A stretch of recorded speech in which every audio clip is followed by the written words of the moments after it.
তিনিচুকীয়াত চলিছে নাৰী দেহৰ ৰমৰমীয়া বেহা সহজ ধন ঘটাৰ লালসাত বেশ্যাবৃত্তিত নামিছে বহু কলেজীয়া ছাত্ৰী বৰগুৰিত নাৰী দেহ ব্যৱসায়ৰ ঘাটি উৎখাতৰ পাছতে পোহৰলৈ চাঞ্চল্যকৰ তথ্য কোনে কৰ পৰা তিনিচুকীয়াত নিয়ন্ত্ৰণ কৰিছে যৌনতাৰ বেহা শেহতীয়াকৈ তিনিচুকীয়া জিলাত থন ধৰি উঠিছে নাৰী দেহ ব্যৱসায়ৰ এটা বৃহৎ চক্ৰ আৰু এই চক্ৰটোৰ টাৰ্গেট হৈছে বিভিন্ন অঞ্চলৰ পৰা তিনিচুকীয়াত অধ্যয়নৰ বাবে অহা কলেজীয়া ছাত্ৰী অভিযোগ অনুসৰি বিশাল এটা নেটৱৰ্কৰ দ্বাৰা তিনিচুকীয়াৰ নাৰী দেহ ব্যৱসায়ৰ ঘাটিসমূহ নিয়ন্ত্ৰণ হৈ আছে আৰু এই অভিযোগকে সত্য প্ৰমাণ কৰি তিনিচুকীয়াৰ বৰগুৰিৰ বজালতলিত শনিবাৰে নিশা প্ৰায় 11 বজাত উৎখাত কৰিলে এটা নাৰী দেহ ব্যৱসায়ৰ ঘাটি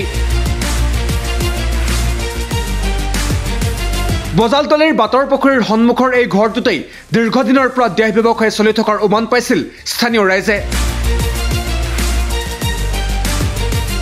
কিয়নো প্ৰতিদিনে ঘৰটোলৈ আহিছিল নতুন মুখৰ বহু যুৱতী লগতে আহিছিল বহু যুৱক অথবা পুৰুষ আৰু অৱশেষত স্থানীয় ৰাইজে ফাদিল কৰিলে সকলো ৰহস্য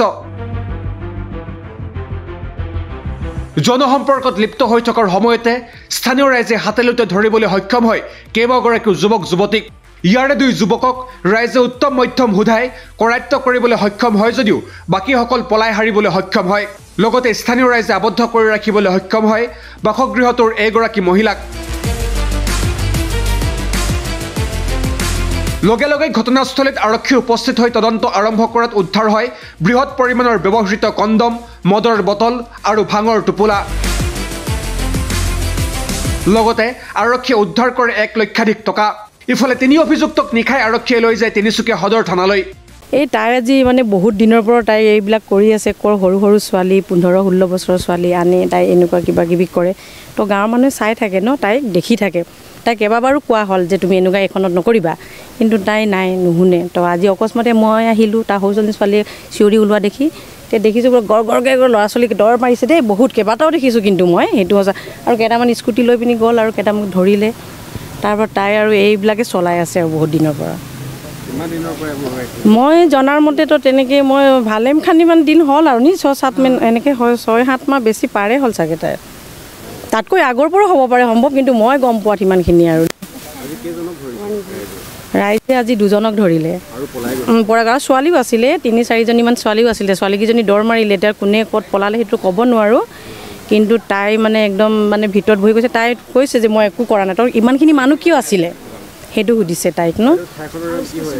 এইখন বাটৰ পুখুৰী বুলি কয় আৰু বজালতলি গাঁও ইমানটো সেইটো গম নাপাওঁ তাইৰ ঘৰতো ইমান আমাৰ কোনো অহা যোৱা নহয়তো তাইতো অকলে থাকি কি কৰে কি নকৰে আমি ইমানটা অহা যোৱা নহয় একেবাৰে অহা যোৱা নহয় তাইৰ ঘৰলৈ এই আজি আমি আহিছোঁ আৰু এইবিলাক দেখি আজি বহুত দুখজনক ঘটনা আজি এইখন যিটো আমাৰ এই গাঁওখন চুবুৰীয়া অঞ্চল যিটো গেলা পেলা কৰি দিছে এজনী মানে দেহৰক্ষী